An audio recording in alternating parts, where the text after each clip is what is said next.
I have great pleasure in welcoming Her Excellency Mia Amor Mottley, Prime Minister, Minister of National Security and the Public Service, and Minister for Finance, Economic Affairs and Investment of Barbados. I invite her to address the Assembly. Thank you very much, Mr. President. I would like, first of all, to congratulate you on your election to this honorable Assembly as its President. And as I do so, I want to, at the outset, thank the courageous leadership and commitment in very difficult times of our Secretary General, Antonio Guterres, and the Deputy Secretary General, Amina Mohamed. This year, we come again, and the battles continue. Indeed, they've been enhanced. What we have seen over the course of the summer and what we have seen over the course of this year, with the war in Ukraine and the concomitant consequences to ordinary people all over the globe with respect to inflation, with respect to scarcity of supply of goods, with respect simply to hardship. Access to food continues, regrettably, to be the environment within which we live. I had hoped that we would have seen improvement. But I'm now convinced more than ever that there comes a time when we must heed a certain call, as was said when others before us, when I was a student, sought to fight the great famine in Africa and came together as one world to make that definable difference. Last year, I asked us to do the same. And maybe it is, in the words of Jimmy Cliff, that we have to keep trying and trying and trying, but the world must stand up if our citizens are to live a better life. I say so today because it is easy to come only and complain, but the truth is that it is within our power to be able to make that difference and that definable change. And we must decide whether we want to stand for peace and whether we want to stand for love, and whether we want to stand for prosperity, knowing that we choose to do so at the most difficult time and from the most difficult and deep place that we can do so in a very, very long time. I believe it is possible. But it is up to us to change possibilities into realities. Now, what do I mean? Mr. President, we have been speaking for a long time about the reform of this institution and about the recognition that there were only a quarter of the states that now exist when this institution was formed. Earlier this week, President Biden spoke of the need to reform the Security Council. We call and echo for that, but we go further, because we believe that a Security Council that retains the power of veto in the hands of a few will still lead us to war, as we have seen this year. And therefore, the reform must not simply be in its composition, but also be in the removal of that veto. We also believe that the recognition of the G7 countries and the G20 countries as the informal subcommittee of governance of this world, if it is to be fair, must recognize that no longer can we accept that persons call year after year after year for the inclusion of the people of Africa and African descent to be included in the G7 and G20. For how can a world have at its core a subcommittee that excludes more than 1.4, 1.5 billion people of the world and expect it to reflect fairness and transparency in its decision-making? We ask that the determination be made by those countries who must understand that if we are to move from possibilities to realities, we must embrace a transparent framework that allows our people who are losing faith in their institutions and in the governance of this world to understand that fairness means something. That fairness means the ability for all to have a voice. and that we can't only speak to it within the corridors of democracy, but it will only mean something when it also is reflected in our international community. And if I perhaps have one simple theme today, it is that fairness and that togetherness is what is needed to bring about peace, love, and prosperity in this world. And no, this is not romanticism. These are hard realities that simply require decisions. And that is why I use that language from that great anthem, We Are the World. That there comes a time when we heed a certain call, when the world must come together as one. Yes, regrettably, there are too many people dying in conflict as a result of the economic crisis. And the hand that we must lend to life comes in the decisions that we must make to reform and to fight for peace, not to fight to sustain war, wherever it is found across this world. To fight for reform, so that our citizens are not made victims of poverty because of the triple crisis of climate, of pandemic, and indeed, now, of the conflict that is leading to the inflationary pressures that leads, regrettably, to people taking circumstances into their own hand, as we have seen in Haiti in the last week. Any attempt to increase fuel prices any part of the world by 150% would have been met with great consternation and anger by populations on fixed income. And when that happens in one of the poorest countries in the world, that has been trying for almost 230 years to find stability, and against the backdrop of exploitation that it has faced, we ask ourselves, to what end will the world stand up and be counted for the people of Haiti? Similarly, we ask for the same transparency to occur with respect to the removal of the blockade against the people of Cuba. This is the 30th year that the resolution has called for that removal of that blockade. But it has been there for 60 years. And I say simply to the people of the United States of America, do not be short-sighted in your goals. For in this hemisphere, peace and prosperity is the province of all. And yes, there may be problems on both sides, but there is nothing that justifies further hardship to people because of ideological differences.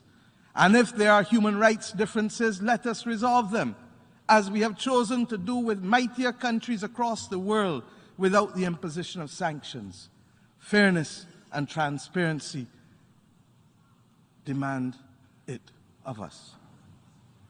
But I also want to talk to you about other solutions that we believe can alter our condition without imposing burdens of taxation, unreasonably so, on the populations of the world. We live in a world, as I said last year, where the disparity in income is too great.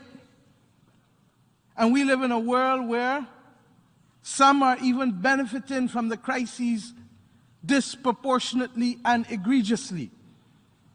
And we must ask ourselves, therefore, whether the time has not come for a review of the settlement of the Bretton Woods institutions that no longer serve the purpose in the 21st century that they served in the 20th century, that they served when they were catering to a quarter of the nation states that are now members of this august institution. We ask ourselves whether the time has not come for our voices to act collectively to demand that through the boards of directors of the respective institutions. And why do I say so? The International Bank for Reconstruction and Development is really what the World Bank is. And maybe if we referred to that continuously, we would remind ourselves that the purpose of reconstruction and development must be appropriate to the century in which we live. And the century in which we live does not only demand of us the eradication of poverty, which remains a noble goal, but it demands of us equally the protection of global public goods. All of us in here have suffered as a result of the weakest of us being unable to rise to the occasion for the protection of public health. All of us in here now know what it is to be on the front line of the climate crisis. Years ago, we spoke about small island developing states on the front line because we were the canaries in the mine. Today, we speak of all countries.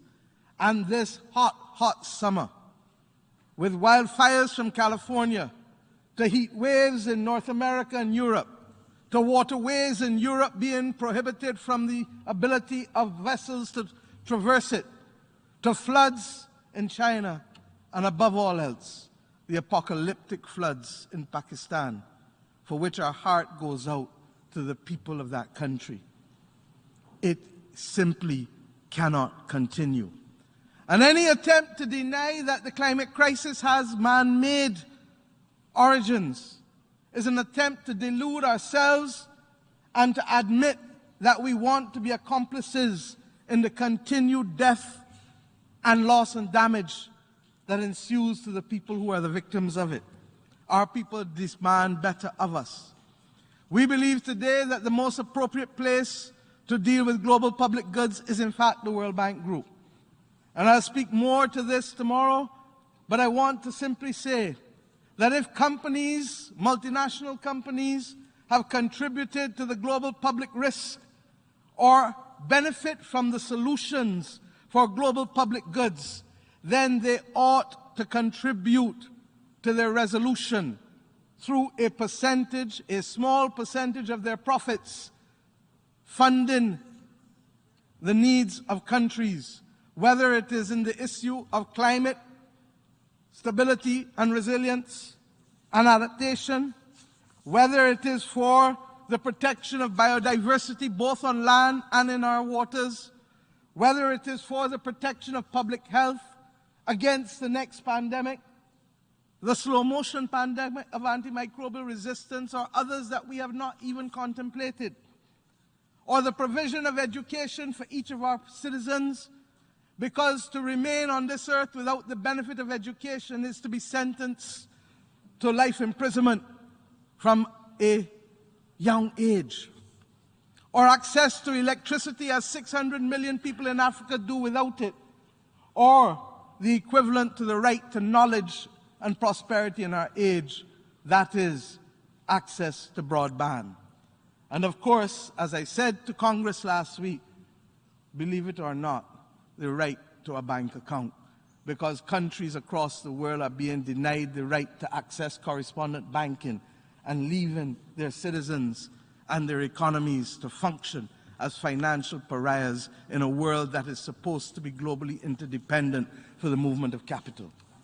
My friends, the provision of that fund to promote public goods at a global level is critical if we are to make a difference going forward and to achieve the peace, the love, and the prosperity to which I referred. I want to commend the International Monetary Fund for their rapid financing mechanism at the beginning of the pandemic crisis, and soon for the Resilience and Sustainability Trust that is about to be launched. That is the first recognition that middle-income countries should be able to access funding irrespective of per capita income, but dependent on climate vulnerability. And we say that for those who commend it to the International Bank for Reconstruction and Development, do not simply commend it for countries following a disaster, but let us do it for countries before the disaster. For every dollar spent, as they have researched, saves $7 in avoided expenditure, not to mention the lives that are saved. We don't want only to pay the undertaker, we want to save lives. But I ask the IMF to reflect on the fact that that Resilience and Sustainability Trust may need to be delinked from quotas if it is to be effective. I am conscious that that will depend on more countries seeding that fund with capital. and more countries agreeing perhaps to allow their special drawing rights to be used there, just as we asked them to allow those special drawing rights to be used to allow multilateral development banks to significantly increase the money that is available to countries, particularly at this time as we are on the verge of a debt crisis, where more than 45 countries are facing the heat of the moment because of the increased cost of capital as a result of the monetary policies that are being put in place to fight the virulent cancer of inflation.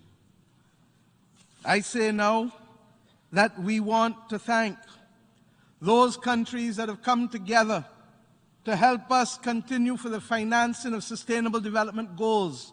And we link those goals to the global public goods. Why? Because they're fundamentally the right to development. They're fundamentally the right to give each person the ability to live a good life. And we can't be lost in the conflict and lost in the climate crisis and lost in the pandemic and forget fundamentally what our mission is. I commend those who continue to remember that. But I ask for us to reach a global compact that financing for development cannot be short-term financing and that it needs to be at least 30-year money. The world recognized that when it allowed Britain to be able to participate in the refinancing of its World War bonds, which were only paid off 8 years ago, 100 years after World War I started. Or when it allowed Germany to cap its debt service at the equivalent of 5% of its exports, conscious that the cataclysmic experience of war would not have allowed them to finance reconstruction while repaying debts incurred for war.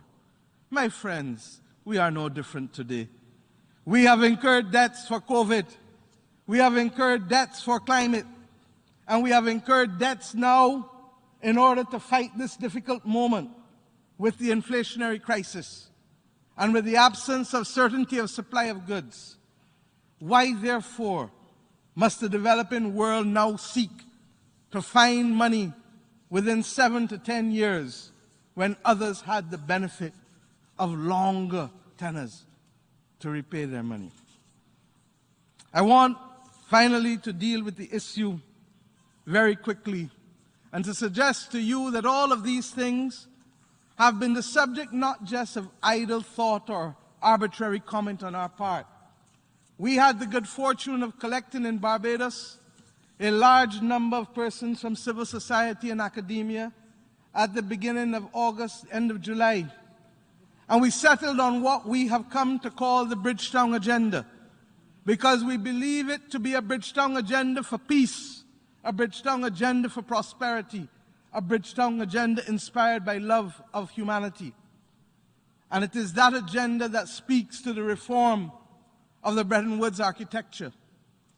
We've asked and will ask countries and people to join it, because we believe that unless we take responsibility for ourselves, unless we accept that we are the world, we're not going to see a change. And as I come to simply this issue of climate, which will dominate us over the next 45, 48 days as we go to Egypt, let us remember that the trust that is needed to propel us to fight the great causes of our time will not be won by us breaching promises. The developing world, and in particular the small island developing states, came to Paris and agreed for a global compact. One of the key aspects of it that allowed us to do so was a promise of loss and damage.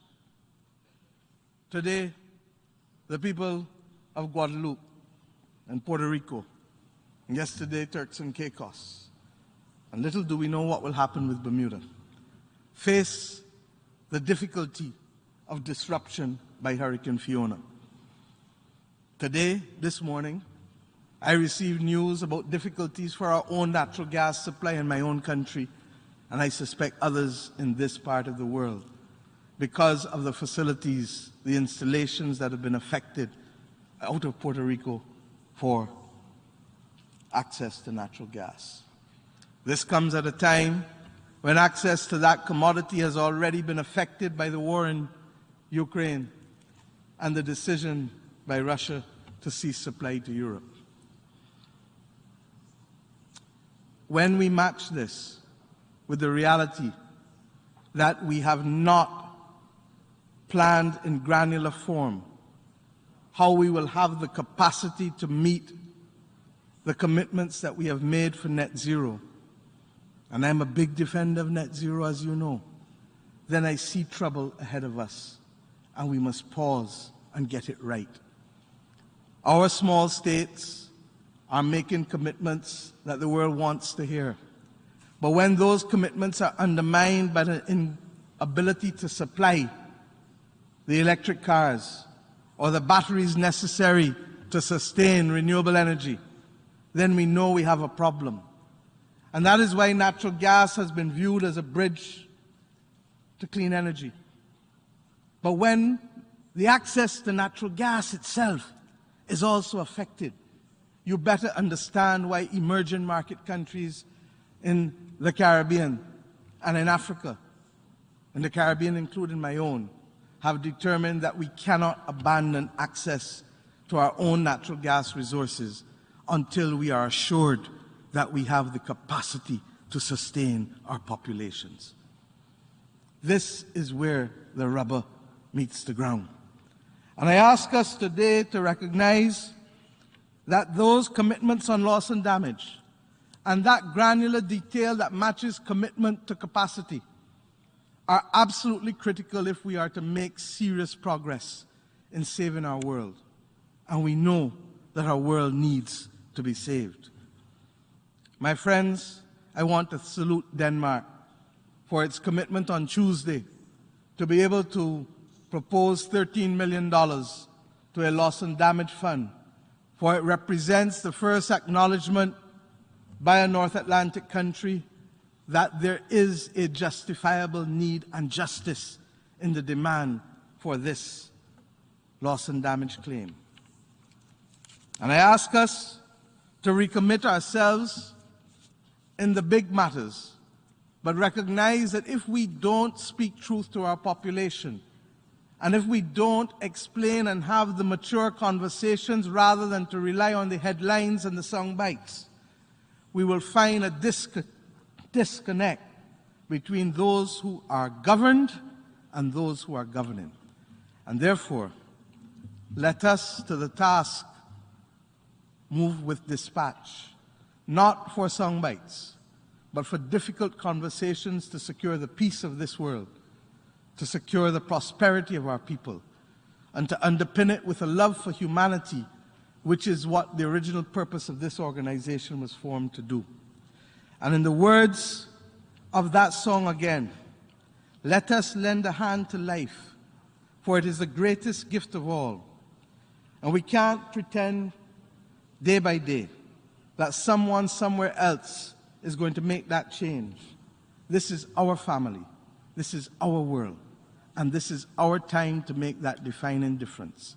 And many of the things that I've put before us today don't require money, but they require a commitment, and they require political will.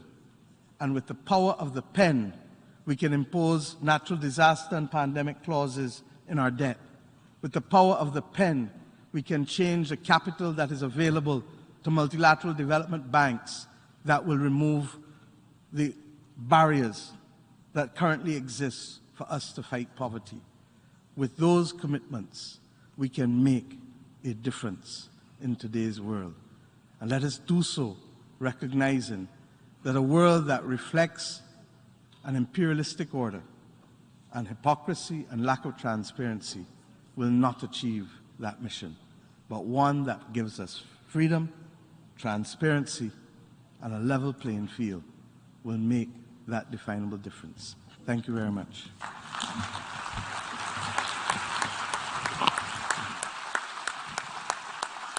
On behalf of the Assembly, I wish to thank the Prime Minister, Minister for National Security and the Public Service, and Minister for Finance, Economic Affairs and Investment of Barbados for the statement just made, and I request protocol to escort Her Excellency.